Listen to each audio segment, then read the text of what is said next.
Falamos então do vinho tranquilo e agora nós vamos falar do vinho espumante. E o vinho espumante pode ser branco, rosé e raramente tinto. Em alguns lugares do mundo nós temos o tinto, mas ele não é tão comum, então nós vamos concentrar a nossa ideia no branco e no rosé, ok? Vinho espumante basicamente é o quê? É um vinho base. Vinho base é um vinho tranquilo. Então até esse ponto aqui ele é um vinho tranquilo, é um vinho normal. Vinho branco ou rosé, ou em alguns casos o tinto. Ele é um vinho base que passa por um segundo processo de fermentação.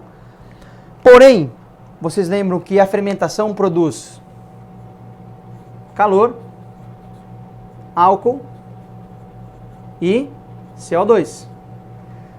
Fermentação normal, esse CO2 evapora. No espumante, com a segunda fermentação, esse CO2 fica preso no recipiente. E aqui nós vamos começar a diferenciar os tipos de espumante. Existe o espumante de método Charmat,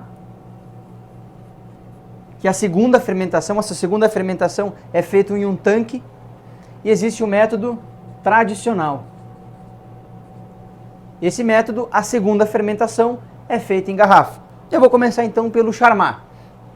Temos o vinho base, eu redireciono ele limpinho, tranquilo, para um outro tanque. Nesse tanque eu adiciono um licor de tiragem. Esse licor de tiragem contém açúcar e leveduras. Essas leveduras vão agir sobre o açúcar e vão iniciar um outro processo de fermentação, que é a segunda fermentação. Porém, como eu mencionei, eu não deixo o CO2 escapar. Eu mantenho esse CO2 dentro do meu vinho e ele vai interagir com o vinho e o vinho vai absorver esse CO2.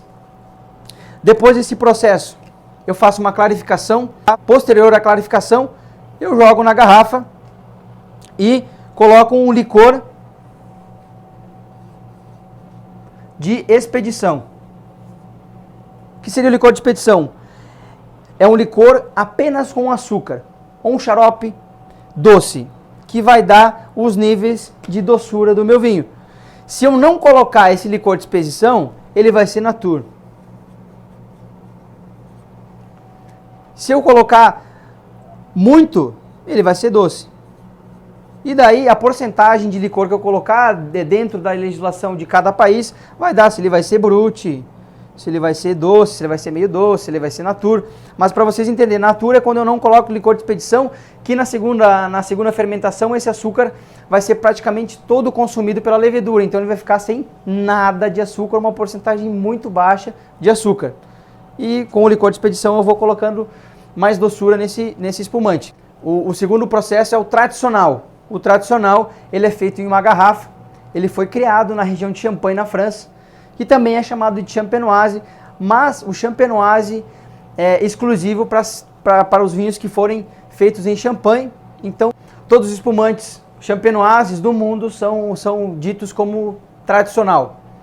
A segunda fermentação, ela acontece com o mesmo licor de tiragem, porém, ao invés de ser num tanque de aço inox com temperatura controlada, ela é feita dentro de uma garrafa bem resistente. Esse licor é adicionado, começa um processo de fermentação e o gás não sai, ele é travado. Nós temos uma tampinha com uma gaiola que impede que o gás saia. No método tradicional, o espumante pode passar o tempo que for necessário em fermentação. Por quê?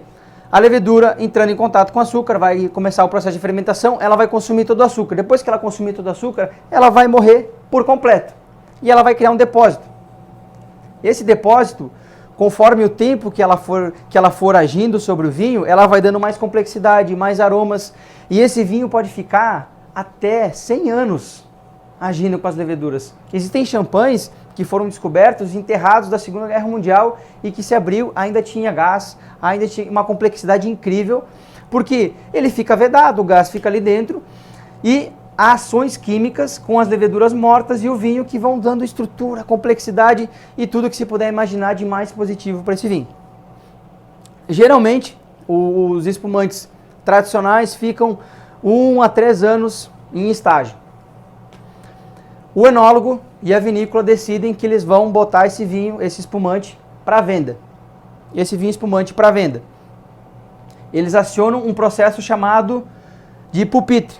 Pupitre é uma base onde você coloca as garrafas deitadinhas e as leveduras vão tender a ir para a ponta da garrafa. Nós temos uma garrafa, elas vão tender para ir para a ponta da garrafa.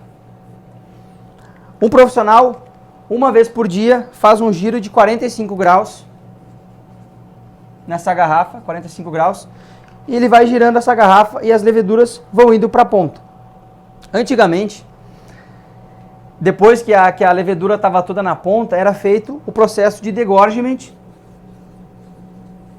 que é a degola, com um sabre. Se dava o sabre na ponta, a pressão da garrafa expulsava todas as leveduras e ele era vedado com a rolha final, com a gaiolinha e ia para venda, ok?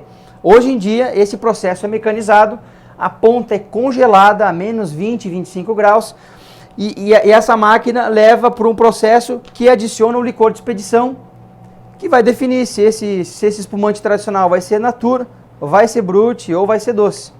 Depois ele vai para uma garrafa e é vendido. Então esse é o processo do vinho espumante, que pode ser Charmat, segundo a fermentação em tanque, ou tradicional, segundo a fermentação em garrafa. Eu tenho uma dúvida. Calma. Gostaria de saber como é que você sabe quando é método Charmat e método tradicional. O método Charmat é quando é em tanque e o método tradicional é quando é em garrafa. Isso é obrigatório. Você não sabe, tipo, vou comprar um espumante. Eu não vou saber o método. A vinícola, quando ela faz o método tradicional, que é mais custoso, ela, como ação de marketing, ela já coloca na garrafa, porque isso vai fazer vender mais. Método champenoise? Não, Charmat eles não colocam na garrafa. Então, Alguns colocam, mas assim... Barato, um exemplo, então é método Charmat. Quando o processo ele vai melhorar, tender a melhorar a qualidade do teu vinho, você vai querer colocar estampado aqui, ó. Esse é um método tradicional. Passou tantos meses em garrafa, você vê isso aí no rótulo. Charmat, alguns mencionam o método Charmat, mas é melhor não mencionar, só vende como espumante. Quando é tradicional, daí eles gostam de colocar, tradicional, tantos meses, deitadinho e tudo mais. E outra, não dúvida, mas é uma pergunta que eu sempre gostaria de saber. Espumante, como que foi criado? Falou do vinho e tudo, mas espumante, tipo, se deu ao quê? O espumante, ele foi um acidente. Dom Perignon era um monge lá na Borgonha e ele tinha um defeito nos vinhos, porque sempre que ele abriu o vinho, que era para ser um vinho tradicional, o vinho tinha gás. E ele, incomodado com aquilo, tentando modificar de todo jeito, ele acabava vendendo com gás. Algum tempo depois, esse vinho entrou no gosto das pessoas e começou a ser vendido. Mas foi um erro, porque você lembra que a garrafa, ela tem açúcar e levedura. Acontecia o quê? Quando ele fermentava, ele colocava na garrafa, ainda tinha um pouco de açúcar e levedura que ele não terminou de fermentar. E ela fazia um segundo processo de fermentação dentro da garrafa. Então, por um acidente, ele criou esse processo de espumante.